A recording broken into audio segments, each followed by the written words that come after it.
श्री स्वामी समर्थ. स्वामी फक्त तुम्ही या यूट्यूबच्या माझ्या चॅनलवर मी सर्वांचे मनपूर्वक स्वागत करते. कृपया हा व्हिडिओ शेवटपर्यंत पहा. आज मी तुम्हाला आणि चॅनलला जर सबस्क्राईब केलं नसेल तर सबस्क्राईब करा, लाईक शेअर सबस्क्राईब करायला विसरू नका. आता आज मी तुम्हाला श्रीपाद श्री वल्लभ चरितामृत या पुस्तकाचा रिव्ह्यू दाखवणार आहे. हे पुस्तक आहे श्रीपाद श्री वल्लभ चरित्रामृत. याचं मूळ लेखक आहे शंकर भट. जे श्री शंकर भट होते ते श्रीपाद श्री वल्लभांचे भक्त होते. ते त्या काळात 1320 त्या काळातच त्यांनी स्वतः श्रीपाद श्री वल्लभांना पाहिलं होतं आणि त्यांना श्रीपाद श्री वल्लभांना दृष्टांत झालता की श्रीपाद श्री वल्लभांना भेटण्यासाठी तो पिठापूरला जा. आणि पिठापूरला जात असताना त्यांना वाटेत जे जे अनुभव आले, त्यांना जे काय श्रीपाद श्री वल्लभांच्या लीला, त्यांचं अनुभव हे सगळ्या पुस्तकात यामध्ये वर्णन केलेले आहेत. याचा मराठी अनुवाद श्री हरिभाऊ नेटरकर महाराजांनी केलेला आहे. श्रीपाद श्री वल्लभ चरित्रामृत.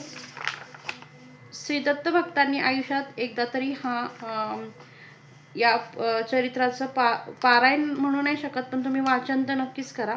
ह्याचं पारायण सुद्धा करतात. आणि जर तुम्ही रोज तुम्हाला शक्य नसेल तर रोज 5 पानं किंवा तुम्हाला शक्य असेल रोज 1 अध्याय असं वाचलं तरी चालेल. हे मराठी कथाच्या रूपात हे आहे.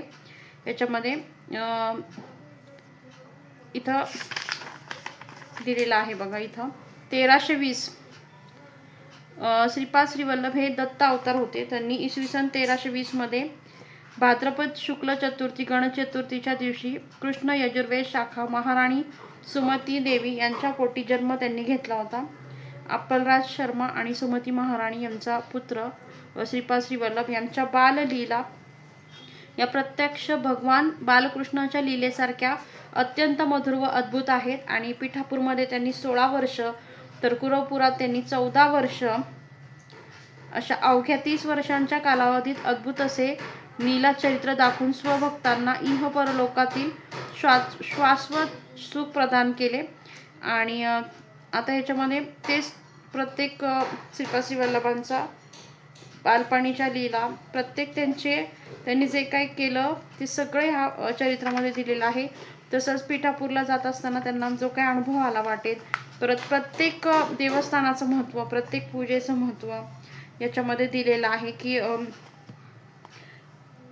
रुद्राक्षाचा महिमा काय आहे, शिवलिंगाचं किंवा प्रदोष व्रताची पूजा का करायची, दत्त अनघालक्ष्मीचं कहाणी दिलेली आहे. दत्त अनघालक्ष्मी कोण होते त्याची दिलेली आहे. अशा बऱ्याचशा गोष्टी ज्या आपल्याला माहीत नाहीत त्याच्यामध्ये दिलेल्या आहेत. याच्यामध्ये बघा 53 अध्याय आहेत. पहिल्या दिवशी तुम्ही 1 ते 6, दुसऱ्या दिवशी तुम्ही 7 ते 12 अध्याय वाचू शकता, तिसऱ्या दिवशी तुम्ही 13 ते 18, चौथ्या दिवशी तुम्ही 19 ते 22, पाचव्या दिवशी 23 ते 34, 6व्या दिवशी 35 ते 42 आणि 7वा दिवस 43 ते 53 असं तुम्ही एक पारायण करू शकता. पण ज्यांना पारायण करणं शक्य नाही त्यांनी जर ठरवून रोज 1 अध्याय किंवा रोज 10 पानं असं वाचून जरी तुम्ही हे चरित्र समजून घेतलं तरी खूप मनाला अशी शांती मिळते. खूप छान असं पुस्तक आहे हे. याचं आता इथं मी तुम्हाला श्रीपाद श्री वल्लभांच्या पादुका आहेत त्याच्यामध्ये दिलेल्या. हे हरिभाऊ नेटरकर ज्यांनी या पुस्तकाचा मराठी अनुवाद केला. आणि ह्याच्यामध्ये हे बघा हे पिठापूरचं दर्शन दिलेलं आहे. इथं श्रीपाद श्री वल्लभ दत्त मूर्ती आणि नृसिंह सरस्वती. त्याच्यानंतर ह्याच्यामध्ये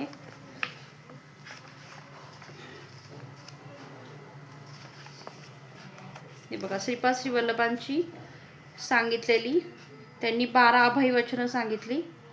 माझ्या चरित्राचे पारायण होत असलेल्या प्रत्येक स्थळी मी सूक्ष्म रूपाने असतो.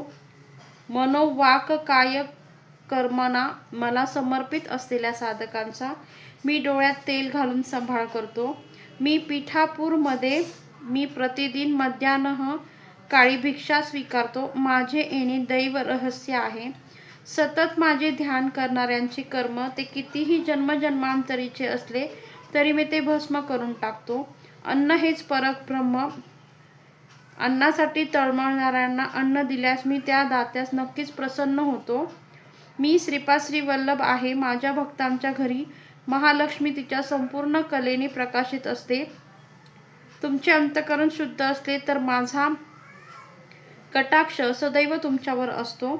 तुम्ही ज्या देवता स्वरूपाची आराधना कराल, ज्या सद्गुरूंची उपासना कराल, ती मलाच प्राप्त होईल. तुम्ही केलेली प्रार्थना मलाच पोचते. माझा आशीर्वाद तुम्ही आराधलेल्या देवतेच्या स्वरूपाद्वारे, तुमच्या सद्गुरूंद्वारे तुम्हाला प्राप्त होतो. श्रीपाद श्रीवल्लभ म्हणजेच केवळ नामरूपच नाही, तर सकल देवता स्वरूप समस्त शक्तींचे अंश मिळून माझे विराट स्वरूप अनुष्ठाद्वारेच तुम्हाला समजू शकेल. श्रीपाद श्रीवल्लभ हा माझा संपूर्ण योग अवतार आहे.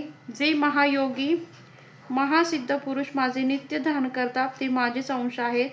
तुम्ही माझी आराधना केली तर मी तुम्हाला धर्ममार्गाचा, कर्ममार्गाचा बोध करतो. तुम्ही पतित होऊ नये म्हणून सदैव मी तुमचे रक्षण करतो. श्रीपाद श्रीवल्लभांचा जय जयकार असो. म्हणजे इथं श्रीपाद श्रीवल्लभांनी सांगितलेली 12 अभयवचने आपल्याला दिलेली आहेत. आणि आपण हे जर पारायण वाचलं, आपल्याला शक्य असेल असे वाचलं, तर त्या पारायण करणाऱ्याच्या ठिकाणी सूक्ष्म रूपाने श्रीपाद श्रीवल्लभ उपस्थित असतात. त्याचबरोबर श्रीपाद श्रीवल्लभांचं सिद्ध मंगल स्रोत जे आहे, ते सिद्ध मंगल स्रोत त्याचं जरी पठण केलं तरी आपल्याला त्याचे दिव्य अनुभव, एक दिव्य शक्तीचा अनुभव होतो.